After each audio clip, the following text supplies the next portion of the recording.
Bonjour. Le sujet aujourd'hui, c'est les travailleurs essentiels du quotidien en Île-de-France. Notre exercice, en fait, est essentiellement lié à deux études que nous avons publiées récemment, en lien avec nos différents partenaires qui sont en fait l'INSEE, l'Institut Paris Région et au sein de l'Institut Paris Région, l'ORS.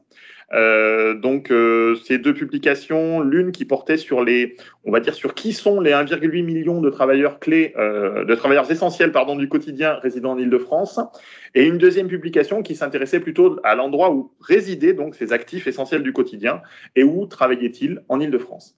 Et donc ces deux publications ont été réalisées par, comme je le disais, Marie Axe et Joseph Chevreau de l'INSEE, Sandrine Beaufils, Anne-Claire Davy, Pascal Leroy de l'Institut Paris Région, Maëlys Tell-Lamberton de l'Observatoire régional de la santé et au sein de l'APUR, Stéphanie Jonquel, Émilie Moreau, Martin Wolf et moi-même, Jean-François Rennes. Tout démarre, on va dire, avec bien évidemment cette crise que nous traversons aujourd'hui, qui est cette crise du Covid-19. Donc on s'est posé un certain nombre de questions, notamment dès le début de la crise et notamment l'instauration du premier confinement de mars et mai 2020. Puisque à cette occasion, il y a eu l'arrêt de pans entiers de l'économie pour freiner la diffusion du virus. Et il s'agissait donc notamment de limiter les contacts sociaux. Sauf que, bien évidemment, tout de suite, s'est posé la question de quelles activités faut-il maintenir, quelles sont ces activités essentielles à la vie de la nation qu'il fallait maintenir malgré le confinement, et qui en gros répondaient à trois sujets. Donc il s'agissait d'assurer la continuité des services publics sur le territoire, il s'agissait de répondre à l'urgence sanitaire qui était liée donc à l'épidémie, et il s'agissait quand même bien évidemment de répondre aux besoins primaires du quotidien de tous les franciliens. Alors, sur ce point, en fait, l'État donc a réagi. Il a pris un certain nombre de décrets pour définir donc ces activités essentielles, et il y a eu des ajustements successifs de ces définitions pour on va dire libérer entre guillemets un certain nombre d'activités au fil de l'eau qui sont apparues essentielles. Principalement, les secteurs qui étaient concernés sont ceux liés, on va dire, à la survie, entre guillemets. Donc, tout ce qui est lié à la santé, à l'alimentation, à l'énergie, au réseau, tout ce qui est lié à la logistique. Parce qu'effectivement, à partir du moment où vous avez besoin vous ouvrez un magasin d'alimentation, il faut bien évidemment que les aliments arrivent jusqu'au magasin. Donc, il y a toute une partie logistique qui était fondamentale et qui d'ailleurs est celle qui a fait l'objet des réajustements successifs, notamment. Il y a également tous les activités de réparation. Toujours est-il que donc c'est une définition qui a été qu'on peut examiner, qui reste pourtant conjoncturelle et qui a évolué, on l'a vu dans le temps. Pour mémoire, on avait travaillé en 2014 déjà un peu sur ces thèmes. On s'était posé des questions sur les travailleurs clés à l'époque, mais effectivement, on n'était pas dans un contexte à l'époque de crise, bien évidemment. Alors qu'aujourd'hui, on est dans un contexte de crise, donc bien évidemment, le monde a un petit peu changé. Face à ça, on s'est posé un grand nombre de questions. Tous les partenaires de ces activités. Toujours, bien évidemment, déjà, définir ces activités essentielles. D'abord, est-ce que ces activités sont toujours essentielles? Est-ce que cette liste, qui est donc arrêtée au travers des différents arrêtés, désolé pour la formule, et par les différents décrets de 2020, est-ce qu'elle serait valable dans un autre contexte? Donc, on s'est posé ces questions-là, au-delà de la Covid-19. Donc, bien évidemment, une fois qu'on a fait cette définition, on s'est posé la question, mais qui sont donc ces travailleurs essentiels? Est-ce qu'ils avaient des caractéristiques communes? En quoi se distinguent-ils des autres travailleurs qui interviennent sur le territoire francilien? Combien y en a-t-il au sein de la MGP, dans les différents territoires? Où vivent-ils? Où travaillent-ils? Se déplacent-ils? À quelles difficultés quotidiennes ont-ils été confrontés? Le sont-ils encore aujourd'hui? De la même manière, on s'est posé des questions plus précises. Sont-ils rétribués, notamment à la hauteur de leur rôle, du caractère indispensable de leurs tâches? Ont-ils été, on va dire à la limite, rétribués un peu plus, en lien avec leur surcharge de travail qui a pu occasionner la crise actuelle, avec leur prise de risque, entre guillemets, qui a pu y avoir lieu aussi lors de cette crise sanitaire? Enfin, on s'est posé des questions pour la suite, c'est-à-dire, faudrait-il prévoir des avantages spécifiques ou des aides complémentaires, ou des gratifications supplémentaires pour ce public-là par rapport aux autres travailleurs. Sachant que toutes ces questions, en fait, interrogent un enjeu de résilience un peu plus large, qui est de dire, voilà, dans l'état actuel, on a effectivement assuré le quotidien, le système a à peu près tenu, mais est-ce que les conditions de vie et d'emploi de ces actifs essentiels dans la MGP sont réellement optimales et permettront à l'avenir d'assurer effectivement ces missions, ces services essentiels? Et ne faut-il pas agir sur ces questions-là? Alors ensuite, d'un point de vue statistique, mais je vais plutôt laisser la parole à Martin, on a donc réfléchi à définir ces populations. Effectivement, merci Jean-François. Le premier enjeu dans ce travail partenarial, ça a été de savoir de qui on parlait. Donc forcément, on a dû faire des choix, qui restent des choix subjectifs, mais on a tenté ensemble de faire en sorte qu'ils soient le plus objectifs et rationnels possible.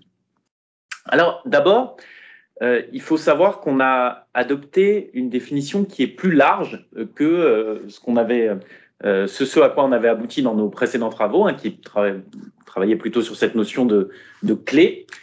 Là, on a parlé de travailleurs essentiels. Alors, cette catégorie, donc je disais, elle est plus large, et comme elle est plus large, on a essayé de distinguer à l'intérieur de l'ensemble de ces travailleurs essentiels 3 types de travailleurs. Le premier groupe, c'est ce qu'on a appelé les premières lignes. C'est ceux qui ont continué leur activité sur leur lieu de travail pendant le premier confinement. Là-dedans, on retrouve les métiers d'urgence, les métiers qui assurent les besoins vitaux du quotidien. On est vraiment sur une notion de survie, comme le disait Jean-François tout à l'heure. Les métiers de la santé, donc de l'alimentation, des transports et de la sécurité. Finalement, ce groupe des premières lignes, il est assez proche de ce qu'on appelait les travailleurs clés. Et surtout, c'est une définition qui est circonstancielle, qui correspond au contexte de la crise de la Covid-19 et plus particulièrement du premier confinement. C'est ce groupe-là aujourd'hui dont on va le plus parler. Je reviendrai après pourquoi. Le deuxième groupe, c'est celui des relais des premières lignes, qui n'est pas toujours facile à appréhender. Je vous donnerai des exemples dans la diapositive suivante pour que vous le compreniez bien. Ce sont des professions qui contribuent finalement au bon fonctionnement et à la réalisation des missions des premières lignes dont on vient de vous parler. Souvent, on va voir les mêmes secteurs que les premières lignes, mais aussi d'autres, par exemple celui de la logistique, de l'information ou du secteur bancaire, qui là aussi sont indispensables pour que les premières lignes travaillent. Enfin, on a un troisième groupe qui, lui, est moins circonstanciel finalement, qui existe indépendamment de la situation de la crise sanitaire, où là, on a des missions de service à la population, parmi lesquelles on retrouve les services publics de l'enfance, de l'éducation, du social et du sport. Évidemment, on a essayé d'être le plus objectif possible, mais c'est une définition qui reste subjective et quelque part, aucune définition des travailleurs essentiels ne pourrait échapper au contexte, à une nature conjoncturelle, puisque ce qui définit le caractère essentiel, finalement, c'est les besoins qu'on a à cette époque. Par exemple, si on avait une situation de crise alimentaire, eh bien les premières lignes ne seraient probablement pas exactement les mêmes. La catégorie des travailleurs essentiels dans son ensemble pourrait différer. Mais en tout cas, c'est la meilleure définition à laquelle on est arrivé aujourd'hui, qui est valable à la fois dans ce contexte de crise et également un peu au-delà. C'était notre objectif. Pour que vous voyez plus concrètement de quoi on parle, pour incarner ces 3 groupes un peu plus, je peux vous dire que dans les premières lignes, on retrouve évidemment les professions hospitalières, avec les médecins, les infirmiers, les aides-soignants, les ambulanciers, dont on a le plus parlé finalement lors de cette crise. Mais on retrouve aussi les livreurs et les coursiers, les agents de propreté, les aides à domicile et les auxiliaires de vie, les caissiers et les vendeurs des commerces essentiels, les boulangers, les agents de police, les éboueurs, finalement, les métiers qui sont liés à cette notion de survie, à la fois en temps normal et en particulier pendant une période de crise sanitaire et de confinement. Parmi les relais des premières lignes, c'est là où je vous ai dit que c'était pas si facile à comprendre. On va à la fois avoir des secteurs particuliers, par exemple la logistique, et à l'intérieur de la logistique, bien, les caristes, les manutentionnaires, les magasiniers, les ouvriers qui font les emballages. Mais dans certains secteurs de première ligne, par exemple au sein des forces de l'ordre, on va retrouver les officiers, qui certes ne sont pas en première ligne, mais sont indispensables tout de même pour que les premières lignes puissent travailler. Dans des secteurs d'activité aussi de première ligne, par exemple les transports, les ingénieurs vont être essentiels, bien que pas en première ligne. On va retrouver aussi de nombreuses professions intermédiaires et par exemple, on a choisi d'y faire figurer les journalistes puisque l'information, elle est essentielle, elle aussi, particulièrement en temps de crise. Et donc, ces relais, ils font en sorte, à travers leur travail, que les missions des premières lignes, elles ne soient pas compromises. Enfin, dans la dernière catégorie des services publics du quotidien, qui donc est circonstancielle, on a des professeurs, du primaire, du secondaire, des surveillants, des aides scolaires, des assistants de service social, des puéricultrices, des éducateurs ou encore des animateurs. Alors, toutes ces catégories de travailleurs essentiels, on va un peu les dénombrer maintenant. On a travaillé dans ces deux études à l'échelle de l'Île-de-France, mais on choisit de se concentrer assez largement sur l'échelle de la métropole du Grand Paris dans notre présentation. Alors, dans la métropole, on a 1 million de ces travailleurs essentiels, donc encore une fois, les 3 catégories dont vous parlez. On en trouve 300 000 à Paris. Et alors, certes, ça représente une part des actifs occupés qui a tendance à diminuer au fur et à mesure qu'on se rapproche du centre de l'agglomération. Par exemple, c'est 32% dans la métropole, alors que c'était 34% dans l'Île-de-France, et ce n'est que 27% des actifs occupés à Paris. Néanmoins, on reste sur des parts quand même assez élevées, et surtout, on a un effet volume avec de nombreux travailleurs essentiels, et c'est ce que vous voyez sur cette carte, à la fois à travers les couleurs et puis les chiffres qui sont indiqués. C'est une carte qui figure dans les publications. On voit quand même qu'on a de très nombreux travailleurs essentiels qui sont au cœur d'agglomération. Donc ça va un peu contre une représentation qu'on peut avoir parfois de territoires centraux qui dépendraient très largement de l'extérieur pour assurer ces fonctions essentielles, avec des travailleurs essentiels qui arriveraient très tôt le matin en transport et très peu qui résideraient sur le territoire. On va voir que ce n'est pas exactement ça qui se passe. Je vous l'ai dit tout à l'heure, on va se concentrer, nous, dans cette présentation, non pas sur l'ensemble des travailleurs essentiels, mais particulièrement sur la catégorie des premières lignes, que je vous ai mis en rouge ici. Pourquoi? À la fois pour simplifier un peu le propos vu le temps qui nous est imparti, mais aussi parce que ces premières lignes, c'est à la fois ceux qui sont le plus indispensables, clairement, et en même temps ceux qui ont les conditions de vie et de travail les plus complexes. Dans la métropole du Grand Paris, ces travailleurs de première ligne, on en trouve 422 000, c'est 13% des actifs occupés, et à Paris, c'est 107 000, et là, ça représente 10% des actifs occupés. Alors, si on rentre un peu plus dans le détail des profils, la première chose qu'on observe, c'est qu'ils ont des spécificités, ces travailleurs de première ligne, et une de ces spécificités communes, finalement, c'est qu'on trouve plus de femmes, plus d'ouvriers, plus d'employés et plus d'immigrés que dans les proportions de l'ensemble des actifs. Si on regarde dans le détail, on a 55% de femmes parmi les travailleurs de première ligne, alors que c'est seulement 49% pour l'ensemble des actifs. 30% d'immigrés, une part vraiment importante, alors que c'est 23% pour l'ensemble des actifs. Et on trouve 41% d'employés et 23% d'ouvriers, alors que pour l'ensemble des actifs, c'est 25% et 13%. Si on se concentre particulièrement sur la question des femmes, par exemple, on voit qu'on a vraiment des écarts importants entre les différentes professions. Par exemple, dans les secteurs hospitaliers, on a regroupé ça par secteur d'activité, on voit qu'il y a plus de 75% de femmes. C'est également le cas parmi les aides à domicile, au sein des professions de l'éducation et de l'accompagnement social. Mais si on regarde d'autres secteurs, par exemple ceux de la logistique, de la livraison, du commerce de proximité et de la sécurité des individus, donc la police, les pompiers, là on va voir moins de 30% de femmes. Donc à la fois des caractéristiques communes, mais aussi une grande différence. Si on regarde aussi parmi les immigrés, on voit qu'il y a des proportions très élevées dans certaines professions. Par exemple, les agents de propreté, c'est 76% de ces agents de propreté qui sont des immigrés. Parmi les aides à domicile et les aides ménagères, 54%. Et parmi les livreurs, on est encore à 36% d'immigrés. Donc une grande part de ces fonctions essentielles et de première ligne, en l'occurrence, qui sont exercées par des personnes immigrées. Ensuite, l'autre question qu'on s'était posée, rappelons-nous tout à l'heure ce que disait Jean-François, c'est qui sont-ils, mais aussi où travaillent-ils et où habitent-ils? À l'échelle de la métropole du Grand Paris, on a 510 000 travailleurs de première ligne qui y travaillent. Et parmi ces 510 000, on en a 75% qui habitent dans la métropole. Alors, je vais revenir un peu en vous expliquant la carte sur cette proportion. Si on regarde plus dans le détail, donc si on descend à une échelle inframétropolitaine, on voit qu'on a 40% des travailleurs de première ligne qui vivent et travaillent dans le même territoire. Alors, c'est les proportions qu'on vous indique ici sur la carte. Pour que vous compreniez bien, on a rapporté à chaque fois le nombre de travailleurs de première ligne qui résident et travaillent en même temps sur le territoire à l'ensemble des travailleurs de première ligne qui travaillent sur ce territoire.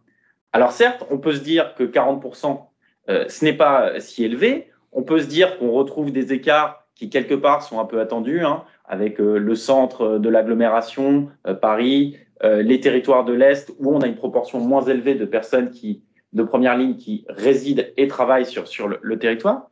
Mais en fait, ce qui est intéressant, c'est de comparer ces chiffres avec ceux de l'ensemble des actifs occupés. Et là, on n'est non plus à 40% de travailleurs de première ligne qui vivent et résident sur le même territoire, mais à 37%. Donc finalement, ces emplois de première ligne, ils sont un peu plus locaux que l'ensemble des emplois. Si on regarde dans le détail, à Plaine Commune, on a 41% de travailleurs de première ligne qui vivent et résident à Plaine Commune. Et si on regarde pour l'ensemble des actifs, c'est 28%. À Paris-Ouest, La Défense, 34% de travailleurs de première ligne qui vivent et résident sur ce territoire et seulement 26% pour l'ensemble des actifs occupés. On peut noter une exception quand même parmi ces chiffres, c'est qu'à Paris, on a 37% des travailleurs de première ligne qui vivent et résident sur ce territoire, mais c'est 41% pour l'ensemble des actifs. Donc, la proportion ne va pas dans le même sens, mais il faut quand même souligner que ces écarts sont assez faibles. Et de manière générale, il y a tout de même une plus grande homogénéité que ce à quoi on pouvait peut-être s'attendre si on restait au discours assez généraux sur la question. Certes, on a vu dans la diapositive précédente qu'il y avait un grand nombre de travailleurs de première ligne qui finalement arrivaient à se loger et à travailler en même temps dans la métropole, mais ces travailleurs de première ligne, ils sont exposés à des contraintes spécifiques, notamment celles qui relèvent des temps partiels, des horaires décalés et aussi des modes de déplacement. On a observé un recours plus fréquent au temps partiel et au CDD parmi les travailleurs de première ligne. Pour vous donner un exemple, on a un travailleur de première ligne sur deux qui travaille moins que la durée légale annuelle. La durée légale annuelle, c'est 1820 heures de travail et le temps de travail médian de ces travailleurs de première ligne, c'est 1796 heures. Alors, ils travaillent moins longtemps, notamment parce qu'il y a beaucoup de professions qui sont très largement exposées au temps partiel, particulièrement les professions les plus féminisées dont je vous parlais tout à l'heure. Les caissières, parmi les caissières, on observe 28% de contrats à temps partiel. Parmi les agentes de propreté, c'est 41%. Et parmi les aides à domicile et aides ménagères, on monte même jusqu'à 46%.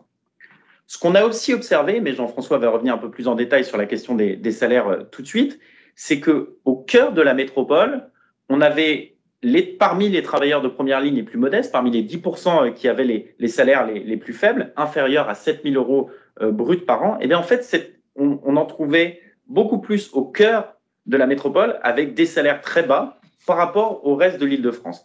Alors, on a une hypothèse là-dessus qui est évidemment qu'il y aurait une prédominance de contrats courts et à temps partiel, particulièrement dans le cœur de la métropole, avec peut-être une proportion élevée d'étudiants, de primo-arrivants, mais en tout cas, on a une concentration de travailleurs de première ligne avec des revenus très faibles, probablement des temps de travail très faibles au cœur de la métropole. Enfin, il faut souligner, Jean-François en a parlé, mais c'est que pendant cette crise, on a eu une exposition plus grande aux contaminations pour ces travailleurs de première ligne. Alors, les études n'ont pas totalement tranché sur si effectivement on avait observé des taux de contamination et des décès plus élevés dans ces catégories de travailleurs, mais néanmoins, il faut se rappeler de cette période où on avait très peu d'informations et où, alors que certains pouvaient rester chez eux quelque part en sécurité, une partie des travailleurs étaient obligés d'aller directement sur leur lieu de travail sans savoir précisément à quel risque ils s'exposaient, donc des conditions de travail particulièrement éprouvantes. La question des contraintes, elle se pose aussi pour le moyen pour se rendre, le mode de déplacement pour se rendre sur le lieu de travail. Ce qu'on a observé, c'était qu'il y avait une plus grande dépendance à la voiture, au mode motorisé, pour se rendre sur le lieu de travail des premières lignes. On a 50% des travailleurs de première ligne qui utilisent un véhicule motorisé, alors que c'est 44% pour l'ensemble des actifs. Si on regarde même en découpant par catégorie socio-professionnelle, on monte à 55% des ouvriers de première ligne qui utilisent un mode motorisé. Forcément, ces premières lignes utilisent moins les transports en commun, 37% contre 44% pour l'ensemble des actifs. Et là où on voit une spécificité, c'est que en général, les distances domicile-travail sont plus courtes pour ces travailleurs de prime. Et pourtant, ils prennent plus la voiture, alors, sauf pour les ouvriers qui ont des distances plus longues. Mais la contrainte des horaires décalés, probablement, elle fait qu'on utilise plus la voiture à des heures où les transports en commun ne fonctionnent pas forcément et aussi à des heures peut-être où les conditions de circulation sont meilleures. Néanmoins, ce n'est pas forcément vrai pour toutes les professions.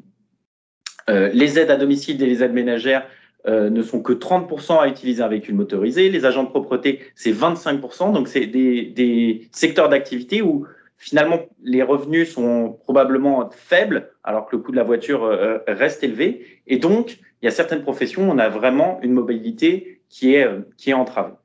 Mais une des plus grosses contraintes pour les travailleurs de première ligne, ça reste finalement leurs salaires qui, vous allez le voir avec Jean-François, sont moins élevés. En effet, les travailleurs essentiels du quotidien en Île-de-France, ils se caractérisent par des niveaux de salaire sensiblement moins élevés que les autres actifs. Pour donner un exemple, le salaire médian des travailleurs essentiels, c'est à peu près 10% de moins que celui de l'ensemble des salariés. Donc c'est 27 000 euros à peu près contre 30 000 euros en moyenne. Et c'est particulièrement vrai pour les premières lignes, puisqu'en fait les premières lignes, eux, ils ont un salaire médian qui est encore plus faible, autour de 23 500 euros, soit 22% d'écart par rapport à l'ensemble des salariés. Alors, bien évidemment, cette différence, elle est liée un peu à la définition, à la surreprésentation notamment des ouvriers et des employés parmi les travailleurs essentiels, et notamment parmi les travailleurs de première ligne. Mais ce qui est intéressant, c'est de voir que cet écart, il est quand même constatable à catégories socio-professionnelles équivalentes. C'est-à-dire, quand on regarde le salaire médian des ouvriers de première ligne et qu'on le compare à celui des ouvriers des autres ouvriers franciliens, on constate qu'on a quand même un écart de 18%. C'est-à-dire qu'il est quand même plus faible de 18%. Donc, ça montre bien qu'il y a quand même un effet, ils sont quand même moins bien lotis que les autres. Alors, quand on voit ce qu'on a dit tout à l'heure sur le temps de travail, c'est aussi lié à ça. C'est-à-dire que cet écart quand même de salaire annuel, il s'explique notamment par ce temps de travail annuel. Et comme il y a quand même un plus fort recours au temps partiel, un plus fort recours au CDD sur ce type de profession, eh bien mécaniquement, leur niveau de salaire annuel est plus faible. Alors, pour compenser ça, on le signale à ce moment-là, c'est un peu à côté, mais néanmoins on le signale, effectivement l'État a essayé de réagir par rapport à, strictement parlant, à cette question des salaires, puisqu'il y a bien eu l'idée de primes qui ont été proposées en 2021, soit sectorielles, donc c'était entre 500 et 1500 euros notamment pour les soignants, qui ont été déclenchées, et aussi des primes optionnelles qui avaient été, on va dire, où l'État incitait les entreprises à les déclencher, entre 1000 et 2000 euros pour on va dire, les secondes lignes, mais bon, qui était quand même à la main, on va dire, à la main de chaque entreprise ou d'accord de branche. Donc, une fois qu'on a dit cette caractéristique quand même assez forte des travailleurs essentiels, on s'est intéressé donc cette fois-ci au logement. Quelle était la situation de logement de ces ménages? Alors, le graphique que vous voyez, en fait, il parle de lui-même. Et ce qu'on voit, c'est qu'en fait, les travailleurs essentiels du quotidien, et en particulier les premières lignes, ils sont sensiblement moins souvent propriétaires de leur logement et plus souvent logés dans le parc locatif social que les autres actifs occupés. Alors, bien évidemment, ça, c'est à relier à leur niveau de revenu, comme on l'a vu tout à l'heure. Et donc, même logiquement, vu cet écart de revenus, ils sont plus nombreux dans le parc social. Mais là aussi, ce constat, en fait, est vrai à catégories socio-professionnelles équivalentes. Ça veut dire, en fait, que les premières lignes, ils sont légèrement plus nombreux au sein du parc social que les autres actifs, notamment si on regarde à un niveau de revenu équivalent. Et alors, bon, à quoi on peut relier ça? Alors, ce constat de légère prédominance, en fait, il est à relier d'une part aux quelques dispositifs qui favorisent un peu l'accès au logement social pour certaines professions. On pense notamment aux assistantes maternelles et à certains fonctionnaires qui bénéficient quand même de systèmes de facilité, mais aussi à la pratique de sélection, je dirais, des candidats locataires par certaines commissions de désignation et d'attribution de logement social qu'on peut avoir et qui donc aussi vont avoir une démarche un peu proactive, sans que forcément ça soit complètement clair, de proactive en tout cas pour leur faciliter l'accès au logement social. Mais c'est quand même marginal, il faut quand même garder, voilà. On voit un écart, mais c'est quand même pas incroyable. Alors après, ce qui est à noter quand même, c'est que ce constat est particulièrement vrai dans le cœur de l'agglomération. c'est en lien, bien évidemment, avec la tension du marché du logement. Et si effectivement on veut maintenir ces publics-là sur ces secteurs-là, bien évidemment, il convient de les aider. Et à Paris, 28% des premières lignes résident dans un logement social, contre 18% de l'ensemble des actifs. Et dans les Hauts-de-Seine, on l'a vu, on voyait sur la carte, on voyait qu'elle se distinguait particulièrement. Dans les Hauts-de-Seine, c'est 36% des premières lignes qui résident dans un logement social, contre 24% des actifs. Alors, par contre, et ça va un peu avec ce que disait Martin, effectivement, les travailleurs essentiels résident un peu plus près de leur lieu de travail que les autres actifs. Et on avait déjà vu ça d'ailleurs en 2014 quand on avait travaillé sur les travailleurs clés. On avait déjà cette un peu plus près de son lieu de travail qui caractérisait ces professions. Et effectivement, là, on voit que 55% d'entre eux travaillent à moins de 10 km de leur lieu de résidence, contre 50% pour les autres actifs. Et ça, c'est en partie dû au logement social. Alors, de ces différents constats, il ressort donc un enjeu. Comment attirer et conserver les travailleurs essentiels dans la métropole? Parce qu'au-delà, effectivement, des seuls enjeux sociaux, il y a un enjeu de résilience du système. Il s'agit de garantir que les services essentiels, en fait, continuent à être assurés dans la métropole, dans toutes les situations. Alors actuellement, on fait face à une crise sanitaire, donc la Covid-19, qui n'est a priori pas encore finie, et les travailleurs essentiels du quotidien interviennent aujourd'hui dans la métropole et ont réussi a priori à continuer à assurer leurs tâches. Mais pour autant, on a bien vu qu'ils font face à des difficultés particulières. On a vu que donc ils ont des niveaux de salaire inférieurs, toutes choses autres égales par ailleurs, par rapport aux autres. Et ils ont donc en conséquence des difficultés plus aiguës peut-être pour accéder au logement, dans le cœur de l'agglomération, en raison des prix qui y sont particulièrement élevés. On a vu aussi qu'ils ont des conditions de travail délicates, parce que leurs horaires de travail sont décalés, parce qu'ils ils sont souvent dans des activités à temps partiel, et pour ces raisons, ils ont aussi en plus besoin plus fréquemment que d'autres d'avoir recours à un véhicule particulier, à une voiture notamment, pour leur déplacement quotidien. Le risque, c'est qu'en fait, que ces difficultés cumulées pourraient décourager en fait les vocations en la matière et donc on pourrait avoir que ces actifs finalement que ces professions soient moins choisies aujourd'hui ou plus tard qu'elles ne l'étaient avant. Et le risque, c'est que donc dans le futur, il n'y ait plus assez de travailleurs essentiels qui exerceraient leur activité au cœur de la métropole. Et ça serait un très gros problème. Donc dès lors, quels instruments envisager pour améliorer leurs conditions de vie et de travail? Alors, sur le sujet des salaires et des contrats, il apparaît important d'essayer de travailler à rapprocher les rémunérations, d'essayer d'améliorer les conditions de travail de ces actifs par rapport à celles des autres actifs franciliens. Par ailleurs, peut-être, vu qu'on a vu que le logement social est un recours important pour leur fonctionnement, peut-être qu'il faudrait que le caractère essentiel de la profession d'un demandeur de logement social devienne un critère pour favoriser l'accès au logement social réellement. Alors ça interroge bien évidemment l'équilibre entre les différents critères de priorité qui sont retenus pour attribuer un logement, mais bon, et d'ailleurs on avait déjà posé la question en 2014 à l'époque, mais maintenant que nous avons l'expérience de la gestion du Covid, cela pourrait être intéressant de retravailler ce sujet. La question du transport ensuite, bien évidemment, est fondamentale. On a vu que les travailleurs ont besoin de circuler en toutes circonstances. Leur permettre de s'affranchir d'un certain nombre de contraintes de circulation, notamment, alors là aujourd'hui on est en train de mettre en place une zone à faible émission qui limiterait par exemple les circulations automobiles de certaines catégories de voitures. Peut-être que on pourrait les aider à s'en affranchir en les aidant par exemple à acquérir des véhicules moins polluants. Ou alors on pourrait leur faciliter l'accès aussi au transport en commun ou à certains modes de transport particuliers.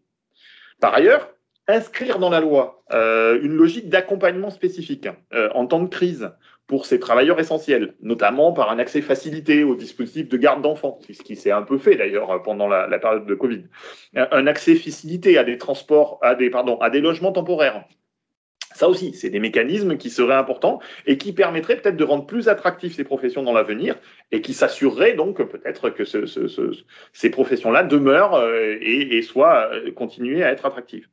Alors après, on notera d'ailleurs sur le sujet logement, je reviens un peu, c'est un peu l'esprit d'escalier, vous me direz, on notera le double rôle positif en fait du logement social, puisque en fait il permet à la fois de compenser un salaire inférieur et également il permet de s'assurer une présence locale en fait d'actifs essentiels sur tout le territoire qui nous intéresse. Alors après, on va pouvoir échanger avec vous sur ces questions-là. Alors, pour autant, il faut bien garder en tête, effectivement, que cette liste de professions essentielles, elle est à adapter au contexte, bien évidemment, et aux caractéristiques de la liste de la crise rencontrée. On voit bien qu'effectivement, il faut y réfléchir quand même par rapport à ça. Mais l'essentiel, et effectivement, l'essentiel d'aujourd'hui ne sera peut-être pas l'essentiel de demain. Mais bon, on voit quand même que cette différence sera peut-être quand même à la marge et qu'on aura quand même toujours des besoins de survie, quelle que soit la crise qui interviendra derrière. Je ne sais pas si quelqu'un souhaite intervenir, sinon je veux bien, je veux bien intervenir. Bonjour Émilie Moreau.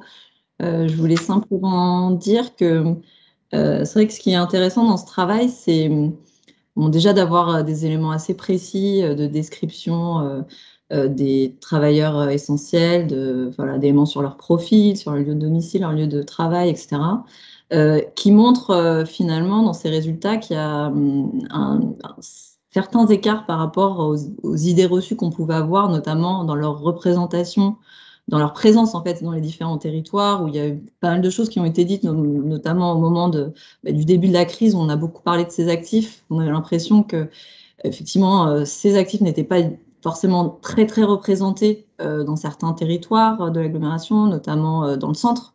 À Paris, on voit qu'il y a des écarts, mais que globalement, on est quand même sur des actifs qui ont une présence plus locale que d'autres actifs. Donc ça, c'est des résultats intéressants. Voir aussi que finalement, certains outils déjà, ou leviers qui sont déjà actionnés pour faciliter leur accès au logement ou justement la proximité entre leur lieu de domicile et leur lieu de travail, finalement, ont déjà quelques résultats puisqu'il y a quand même une surreprésentation de ces actifs, notamment au sein du parc social, ça a été dit, mais que sur ces points-là, il y a quand même des marges de progression au regard de leurs caractéristiques et de tout ce que vous avez dit sur leur niveau de salaire particulièrement bas, leurs caractéristiques en termes de profil, où on voit que il y a une présence plus forte dans le parc social, mais qu'en même temps, on n'est pas sur des niveaux non plus qui sont très très élevés par rapport à ce à quoi on se pourrait s'attendre au regard de leur profil et de leur niveau de salaire. Donc je pense que c'est intéressant d'avoir à la fois ces deux types d'enseignements et de les lire au travers des résultats de ces deux notes. Je crois qu'il y a quelqu'un qui a proposé des éléments de définition, oui, en lien avec l'ORS, effectivement, puisque vous l'avez dit, c'est une note, deux notes d'ailleurs, qui ont été faites en partenariat avec à la fois l'Institut Paris Région, l'ORS et l'INSEE. Voilà, donc Maëlys, peut-être si vous voulez intervenir. Je peux compléter un petit peu.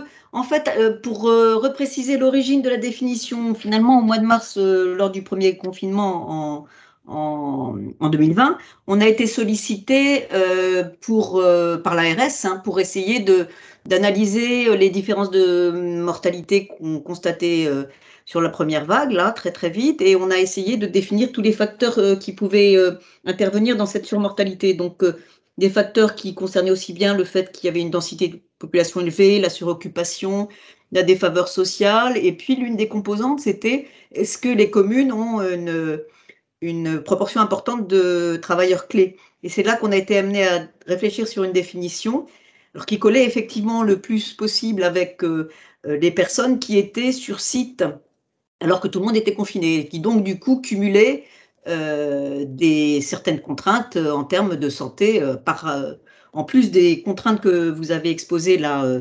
dans l'exposé précédent, là, en plus des contraintes habituelles, des conditions de travail, de paye, de transport, etc. Là, il y avait aussi le fait qu'ils étaient contraints d'aller tous les jours sur site, et donc ils étaient plus exposés soit par des patients, soit par des collègues, soit dans les transports en commun, puisqu'ils étaient à même d'avoir plus de contacts sociaux.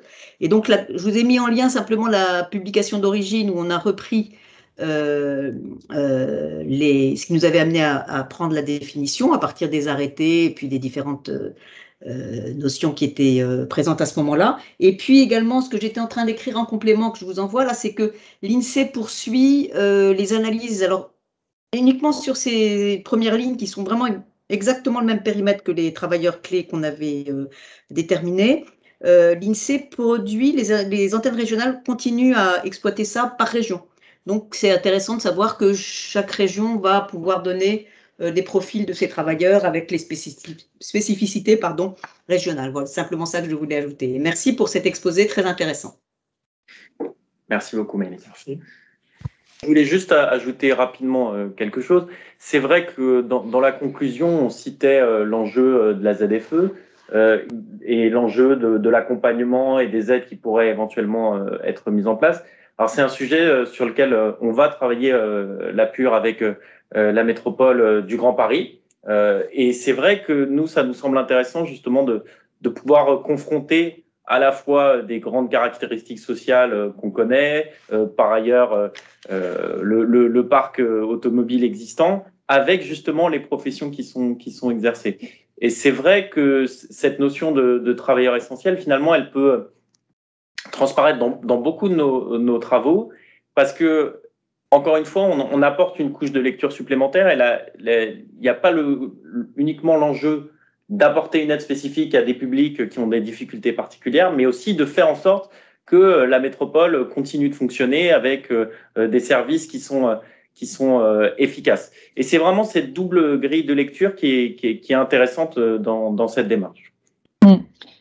Et je voudrais dire en complément, vous l'avez évoqué très très rapidement, que finalement les adaptations qui ont pu être faites au cours de cette crise, notamment au moment des confinements, soit pour faciliter justement l'activité de ces travailleurs, donc au niveau des gardes, enfin de l'accueil des enfants, soit avant 3 ans, soit à l'école.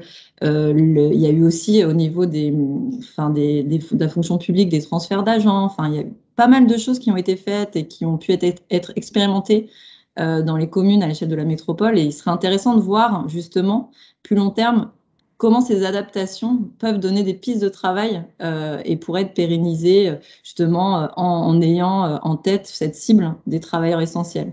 Je pense que c'est finalement un autre travail que celui de décrire qui sont les travailleurs essentiels, mais de bien regarder, voilà, dans le détail, vous en avez parlé de certaines de ces mesures, mais qu'est-ce qui a pu être mis en place en dehors de leur situation de logement, de choses un peu plus structurelles, pour faciliter finalement leur activité, le maintien de leur activité pendant cette crise.